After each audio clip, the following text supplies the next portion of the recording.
Chapter 19. April of 1998.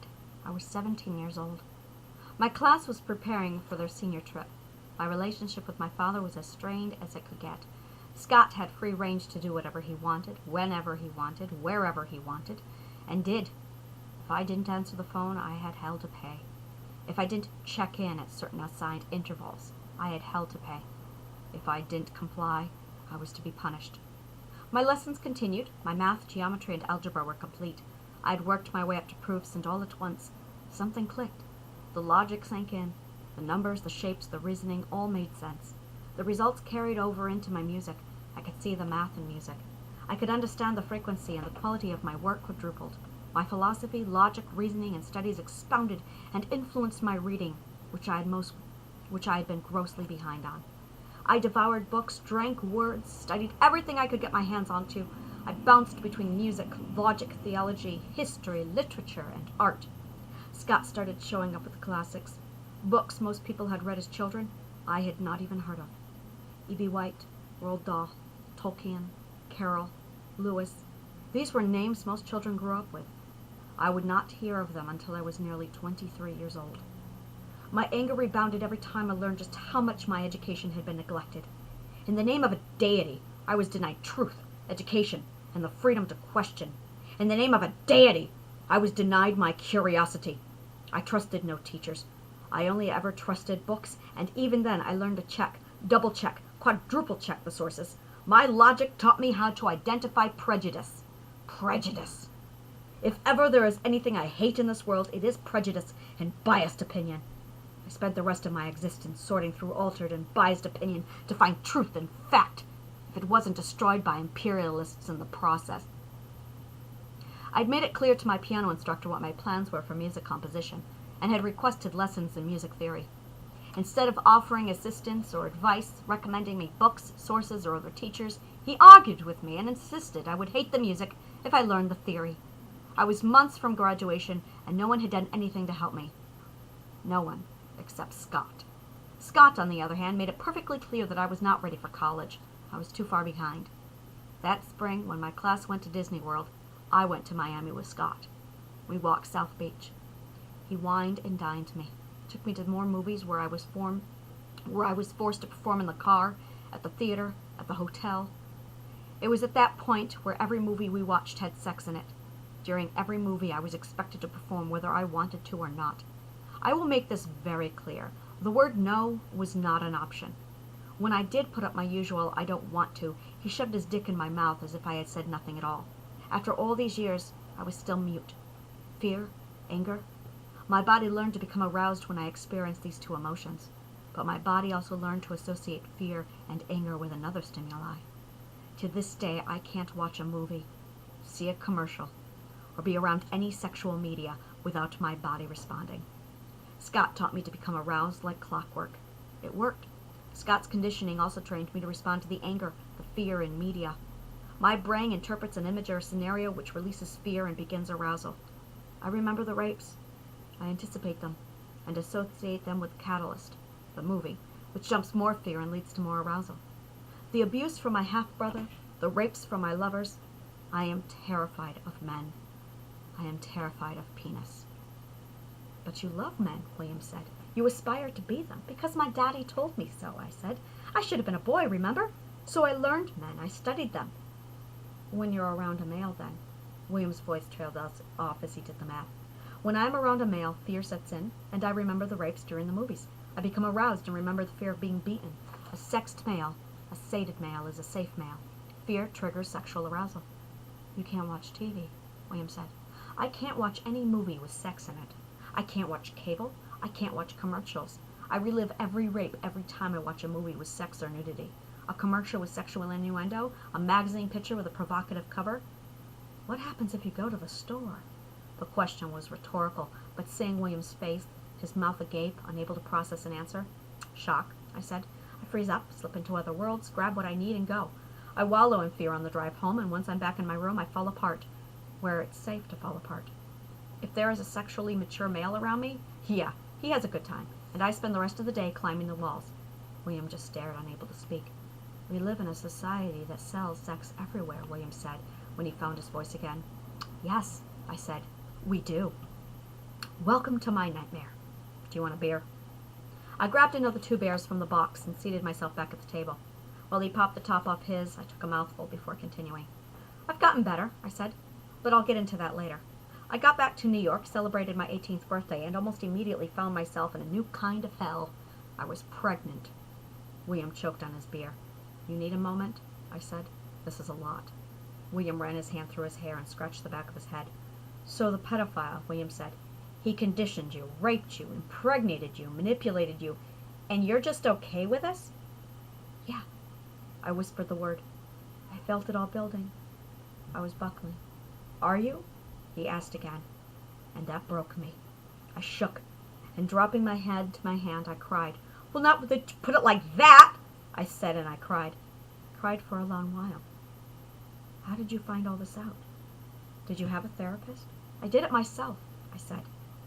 "Yourself?" "Yes," I sniffed. "The self-evaluation. The encyclopedia sets. I learned very early on that the subconscious buries only what they can deal with.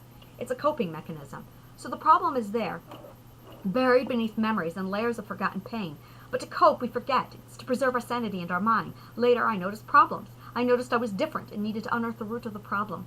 A therapist will talk to you in hopes to get the patient speaking fluently enough so that, in the heat of passion, under pressure and controlled pressure, the patient's subconscious will permit clues or outright admissions to the surface, but only in pieces at a time and only when the patient is capable of handling at that time. Once it emerges, the patient can address it." "But you had no therapist," William said. "My good friend," I said with a grin. "I am a writer. I knew what I needed to do. I shut down my conscience and wrote freeform. It took me 3 years to unearth all of this through discussions with Ian and my writing." I watched him twitch, as if trying to process the idea that I talked to Ian regularly. "What about the coping, the depression, the healing?" William listed off the risks. "I am aware of my alternate worlds," I said. "I am aware that I may have bits of my personality organized into neat little packages called Ian, Angel, and Eric. And that psycho-addiction I have to my cats. I am aware Ian is standing right there watching me, smirking as he drinks my beer. And I know he's not real." "Yes, I am. Although he thinks he is." I looked at Ian, and he put my bottle of Guinness to his lips with his grin. "Or maybe it is I who am real," Ian said. I who am the writer, and you, my bonny lass, are a figment of my imagination." I hadn't thought of that. I paused for a moment and looked at the world and the room around me.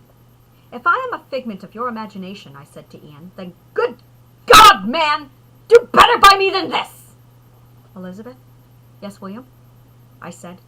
He looked at me all weird-like. "Perhaps we should continue," he said. "Yes," I agreed. "Let's." The pregnancy test stared up at me. I was still naked in the hotel room. Scott had insisted on sex first. Always sex first! And then the test. A blue plus stared back at me, and all at once I was elated. Hope filled me and died with his next words. "Well, looks like we're needing to get you an abortion." I felt sick. "What?" "We can't keep this," he said. "I'm exposed to radiation. The fetus will be born with deformities and brain damage, if it's alive at all." It didn't make sense. A lot didn't make sense. "You want to just kill the baby?" I asked. "It's not a baby," he called from the bedroom. I wanted to die all right, and just like that, little bit of hope inside me vanished. June of 1998, a month into turning 18 and a week into being pregnant, all I cared about was getting out of that hellhole my father finally referred to as his house. To not have to live ever again hearing someone tell me he was going to kill me. To never again have to wake up and save Tribble or stay awake to make sure she lived through the night. I would be safe. My cats would be safe. I felt guilty for leaving the dogs to my half-brother. I had half a mind to call officials and report him, but not unless he made a move. I would have to see the dog beaten with a pipe before I could make the call or file a report. My room was packed, ready to go. Everything I needed was ready. Boxes lined my room. Scott had made it clear that I would be moving the day after graduation. That morning I got dressed while battling back the fresh wave of morning sickness. I managed to eat something and was thrilled to see that I kept it down. An hour later I climbed out of his car and found my bohemian friends. Teachers passed out the slinky, cheesy robes along with our boxed hats, then helped us with our tassels. I remember Fred Milton the most from that day. My name was Lundy. He was Milton, which meant I had the honor of sitting next to him all day. I remember the 1 month we dated. He wanted sex and dumped me when I was less than eager. That was forever ago. I played my part, walked the aisle, sat down and listened to a bunch of old men speak, while I tried not to throw up on my shoes. "What's with all these old men talking?" friends said to me. He didn't whisper. He was loud, and that day suddenly decided to articulate. I swear everyone heard him. I know I did. I had to bite my lip not to laugh. "Shh," I scolded him. He was well behaved for all of 5 minutes. "Seriously, who are these guys? Do you know these guys?" "Shh." He shook his head as if I had disappointed him. "You don't know, do you?" I spent the entire ceremony shushing and scolding the commentary. I was awarded cash to help my college funding, nearly $300 in cash to help me pursue the arts. I was handed my diploma and followed Fred Milton back to the courtyard, where I attempted to pry my hat out from all the bobby pins. I gave up and stripped off the robes almost immediately. The morning sickness had finally subsided. I found my Hosea and ran him down. "We're having a graduation party," I said. "Will you come?" He met me with a wide grin. "Yes!" I turned and Scott was there. "I'm leaving," he called. "I'll see you later." "What?" He walked away from the fanfare. "But the party," I said. "You're driving me to New Jersey in the morning, remember?" I didn't dare say to him. "I have to go," he said. "Something's come up." And he was gone. I wanted nothing. I asked for nothing. My father offered a party, but the damage was done. Too well I knew the guilt that would follow. I declined all offers, insisted I wanted no party, and when asked by my family or father what I wanted, my answer was always the same: a $2 bill. I was given very few gifts that day. Earrings from my father, hearts with real emeralds in their center, a $2 bill from my grandfather, and a hand-carved box from my aunt with a small lock. I took the $300 award money and stored it in the little box with a lock before running out the door with Hosea. Charles had volunteered to drive us around. I have no idea why he was being so accommodating. I have no idea. Graduation party hopping. He must have hit nearly 6 graduation parties that day. We hung out, laughed with friends. I never left Hosea's side, all while I had a baby inside of me. But before the end of the night, the nausea returned. "Hosea, I need to go," I said. He looked like I'd kicked him in the groin, and I swear the destined to be aborted pea inside of me flipped. I fought back another way of sick. "I'm sorry," I said. "Please stay." He was legitimately sad to see me go, but it was all I could do not to throw up on him. "I can't." I was going to hurl, I was certain. "Okay." I watched his face fall, but the nausea was bad. Before I could comfort him, I grabbed my brother and headed back to the car. I fought nausea the entire drive home.